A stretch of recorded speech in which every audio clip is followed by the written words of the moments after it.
Bagsak sa interview dito sa Czech Republic, possible? Paano mo malaman kung pasa o bagsak ka sa interview? Ayan guys, magandang gabi po sa inyong lahat. At ngayon ang pag-usapan natin is ang tungkol sa interview. So may mga comment ako kasi na nababasa na related dito sa interview and baka naguguluhan sila. So yun yung pag-usapan natin.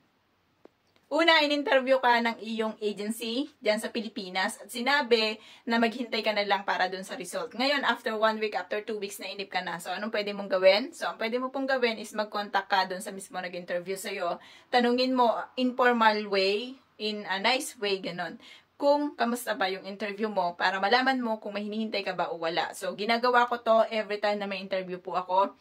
1 week or 2 weeks na after ng interview ko, magtatanong ako. Even in sa Taiwan days ko dati, even in sa Japan days ko dati, kapag lumampas sila sa exceeding time na 1 week para sa akin, kasi matagal na yung para sa akin yung 1 week para sa akin, tapos hindi pa rin sila may-message or tumatawag sa akin, so talagang nakikipag-communicate na po ako agad kasi para makamove on na ako agad. So, hindi na po ako yung naghihintay na wait ka lang kasi ganito, ganyan. Once na pinag-wait po kayo ng inyong mga agency, ibig sabihin nun, kayo po ay parang inihahang lang nila. Pero, kung talagang pasado ka or hindi, dapat within a week, alam nyo na kagad. Not unless, kung itong si agency nyo is magsabi sa inyo na hindi pa natitingnan yung inyong papel. Pero kung sinabi lang nila na wait ka lang kasi ganito, ganyan, ganyan. So, malalaman nyo yun sa magiging sagot nila. So, wag po kayo maghintay ng sobrang tagal. After 1 week, mag-move on agad kayo. Kasi ang buhay, minu-move on talaga kaagad dyan.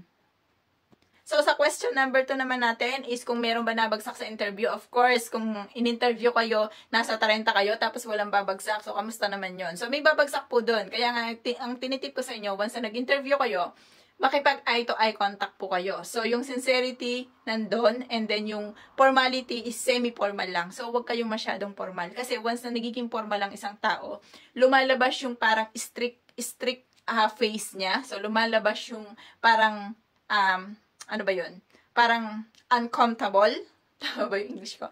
Uncomfortable para dun sa kausap nyo once na ini-interview kayo. So, lagyan nyo siya ng konting semi-formal. Yung tipong makikita nila na approachable kayo. Na once na napunta kayo sa company nila is approachable kayo or well-managed kayo.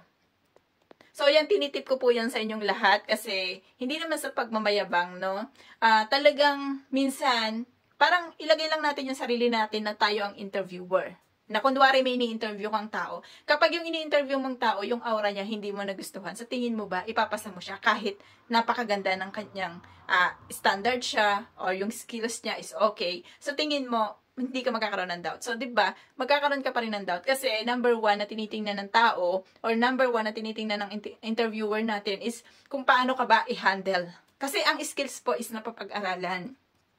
Ang skills, once na inihayin yan sa'yo, especially sa ating mga Pilipino, once na inihayin yan sa'yo, kahit hindi mo alam yan, turuan ka lang within 1 hour, kaya mo yang i-pursue or gawin, di ba?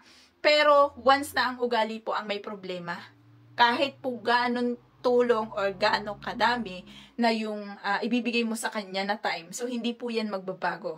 Yun nga yung tinatawag na, na skills, knowledge, versus personality. So, doon po kasi ang mga interviewer tumitingin una sa personality natin as a person. Kaya nga meron tayong interview. Kasi kung wala tayong, kung hindi na natin kailangan yung pagkatao natin, na ipakita natin sa kanila, bakit pa tayo interviewin, di ba? So, hindi na po kailangan interviewin kung ang kailangan lang nila is skills. Kasi, nandiyan naman na skills Kung ano lang yung sasabihin mo sa interview, yun lang din yung nakasalat sa biodata mo or sa CV mo. Pero bakit kailangan nila ng mag-interview? Diba? So, kailangan nila ng interview at kailangan nilang makita kung paano ka gumalaw, kung paano yung personality mo kapag nagsasalita ka. Ikaw ba yung pag nagsalita ka, lalamya-lamya? Siguro malamya din to pagdating sa trabaho. So, ikaw yung parang bossy. So, kaya sabi ko sa inyo, lagyan nyo lang ng semi-formal yung inyong mga interview. So, ipakita nyo kung ano yung inner side nyo, at yung well-approach kayo at madali kayong makausap. So, yan lang po and sana nakatulong. Kasi marami talaga akong comment section na nababasa about yan sa interview. So, may problema sila pagdating sa interview. Yun. So far, hindi ko pa naman siya naging problema before, pero Ayun, yun lang. Thank you.